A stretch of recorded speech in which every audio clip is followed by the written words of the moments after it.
지금 삼성전자와 주주들에게 들려오는 소식은 그야말로 업계의 지각 변동이자 삼성의 운명을 건 결단이라고밖에 설명할 수 없는 긴박한 상황입니다. 전 세계 반도체 시장이 인공지능이라는 거대한 소용돌이에 휘말린 가운데 삼성전자가 던진 승부수는 단순히 점유율을 몇 퍼센트 올리겠다는 수준을 넘어섰습니다. 파운드리 시장의 절대 강자인 TSMC가 2나노 공정 물량을 이미 완판했다는 절망적인 소식 속에서도 삼성은 게이트 올어라운드라는 혁신적인 무기를 앞세워 역전의 드라마를 준비하고 있습니다. 삼성이 조준하고 있는 3,500조 원 규모의 거대 인공지능 시장을 선점하기 위해 현재 450조 원 규모의 전방위 투자가 이미 시작되었으며 이는 대한민국의 기술적 운명을 결정질 단 한 번의 기회가 될 것입니다. 삼성이 그려가는 미래의 핵심에는 게이트 올어라운드 기술이 자리하고 있습니다. 이는 기존 핀팩 구조의 물리적 한계를 뛰어넘어 전류가 흐르는 채널의 사면을 모두 게이트가 감싸는 혁신적인 트랜지스터 구조입니다.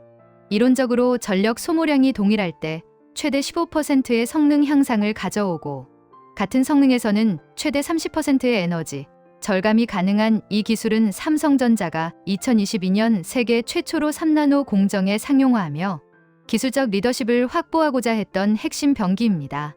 경쟁사인 TSMC가 여전히 안정성을 이유로 기존 핀팩 구조에 머물러 있을 때 삼성은 고난도의 가시밭길을 먼저 선택하며 차세대 공정의 노하우를 축적해왔습니다. 최근 삼성전자는 2나노 수율 목표를 70%로 높여 잡으며 파운드리 부활을 선언했습니다. 이는 3나노 2세대 공정의 수율 안정화 단계에서 빅테크 고객사들과의 협력이 논의되고 있다는 점을 시사하며 시장의 불확실성을 해소하는 강력한 신호로 작용하고 있습니다. 특히 텍사스주 테일러시에 건설 중인 파운드리 공장이 2026년 가동을 목표로 탄력을 받으면서 일론 머스크의 차세대 인공지능 칩 생산을 위한 전진기지로 낙점되었다는 소식은 삼성 파운드리의 기술적 신뢰도가 글로벌 수준에서 재평가받고 있음을 증명합니다. 테일러 공장은 삼성전자가 향후 2030년까지 총 400억 달러 이상을 투자하는 거대 프로젝트의 일환으로 인공지능과 국가안보에 필수적인 첨단 반도체의 안정적인 공급망을 강화하는 중추적인 역할을 담당하게 될 것입니다. 메모리 분야에서도 삼성전자의 초격차 전략은 더욱 정교해지고 있습니다.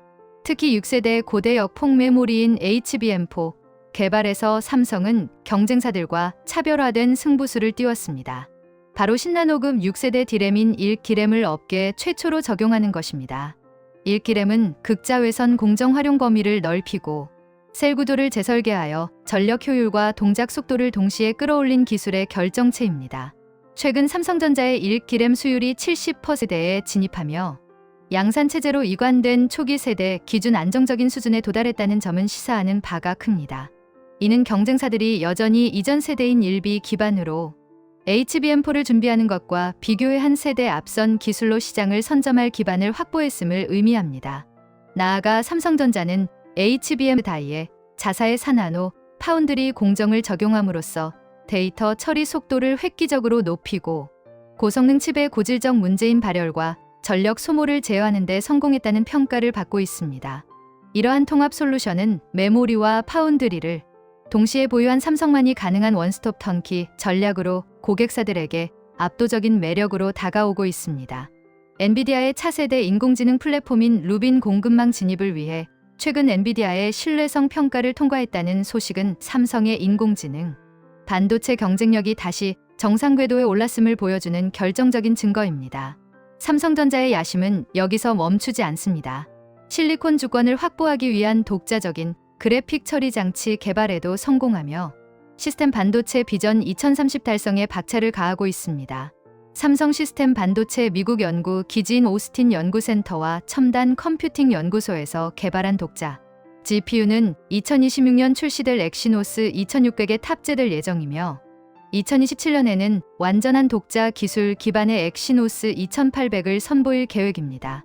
또한 인공지능 연산의 핵심인 신경망 처리 장치 NPU 분야에서도 2030년까지 인력을 10배 이상 확대하여 모바일과 전장, 그리고 데이터 센터를 아우르는 전 분야에서 글로벌 1위를 목표로 하고 있습니다. 이는 삼성전자가 단순한 제조사를 넘어 설계와 공정, 그리고 메모리를 통합한 인공지능 생태계의 지배자로 거듭나겠다는 의지의 표현입니다. 이러한 대규모 투자를 뒷받침하기 위해 평택 캠퍼스의 확장도 숨가쁘게 진행되고 있습니다. 특히 평택 4공장은 1기램 생산 기지로 재설정되어 장비 반입이 본격화되었으며 평택 5공장은 메모리와 파운드리 라인이 함께 들어서는 하이브리드 팹으로 건설되어 시장 수요에 유연하게 대응할 수 있는 복합기지가 될 전망입니다. 향후 5년간 국내에 투입될 450조 원은 평택과 용인을 중심으로 하는 반도체 클러스터 조성에 집중되어 글로벌 반도체 공급망의 핵심 축으로서 삼성전자의 위상을 공고히 할 것입니다. 하지만 이러한 장밋빛 미래 뒤에는 냉혹한 과제들이 산적해 있는 것이 사실입니다. 삼성전자가 반드시 넘어야 할 가장 높은 벽은 바로 수율 안정화와 고객사의 신뢰 회복입니다. 과거 3나노 공정에서 겪었던 수율 저하 문제는 주요 고객사인 퀄컴과 엔비디아가 TSMC로 이탈하게 된 결정적인 원인이 되었습니다. 업계 분석에 따르면 삼성의 3나노 2세대 수율은 한때 30% 안팎으로 추정될 만큼 고전해 왔으며 이로 인해 시스템 LSI 사업부와 파운드리 부문은 연간 수조 원의 영업손실을 기록하기도 했습니다. 반면 TSMC는 보수적인 기술 도입을 통해 수율 안정성을 확보하며 애플과 엔비디아 등 대형 고객의 2나노 물량을 이미 독점하다시피 하고 있습니다. 엔비디아가 최근 차세대 플랫폼 루빈에 탑재할 메모리 사양을 초당 13기가비트 수준으로 전격 상향하면서 HBM4 양산 일정이 당초 예상보다 늦춰질 수 있다는 우려도 나옵니다. 삼성전자의 1기램 기반 설계 변경이 얼마나 빠르게 이루어지느냐가 향후 시장 주도권을 결정지을 분수령이 될 것입니다. 또한 미국 테일러 공장의 보조금이 당초 발표보다 줄어들고 가동 일정이 미뤄지는 등 지정학적 리스크와 정책적 변수도 무시할 수 없는 상황입니다. 결국 삼성전자가 파운드리 시장에서 TSMC의 독주를 막고 압도적 점유율을 차지하기 위해서는 기술적 혁신을 넘어 양산 수율의 안정성과 고객사가 안심하고 맡길 수 있는 제조 생태계를 구축하는 것이 시급합니다. 삼성전자에게 지금 이 시점은 과거의 영광을 되찾느냐 아니면 인공지능 시대의 주변부로 밀려나느냐를 결정짓는 역사적인 갈림길입니다. 게이트 올어라운드라는 강력한 칼을 뽑아든 삼성이 450조 원의 천문학적인 투자를 통해 반전을 이뤄낼 수 있을지 전 세계의 이목이 쏠리고 있습니다. 단순히 기술력만 과시하는 것이 아니라 실제 시장에서 대형 수주 성과로 이어지는 유의미한 수치를 보여주어야만 주주와 시장의 의구심을 확신으로 바꿀 수 있을 것입니다. 이제 삼성전자는 기술의 삼성이라는 이름값을 넘어 수율의 삼성, 그리고 신뢰의 삼성으로 거듭나야 하는 시험대에 올랐습니다. 2나노 공정에서의 승부수와 HB의 성공적인 안착, 그리고 독자 GPU를 통한 설계 독립까지 이 모든 퍼즐이 맞춰지는 순간 삼성전자는 다시 한번 세계 반도체 시장의 정점에 설 수 있을 것으로 분석됩니다.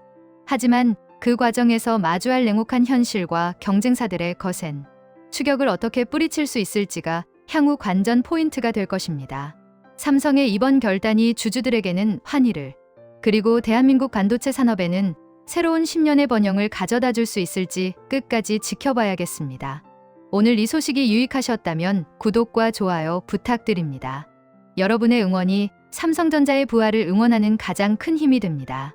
글로벌 반도체 전쟁의 최전선에서 전해드린 소식은 여기까지입니다.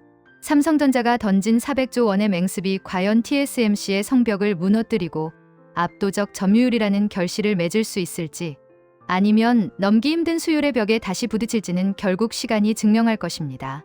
하지만 한 가지 분명한 것은 삼성은 결코 멈추지 않을 것이며 그들의 도전은 이미 인공지능 시대의 새로운 규격을 만들어가고 있다는 사실입니다. 다음에도 더욱 깊이 있고 정확한 소식으로 찾아뵙겠습니다. 감사합니다.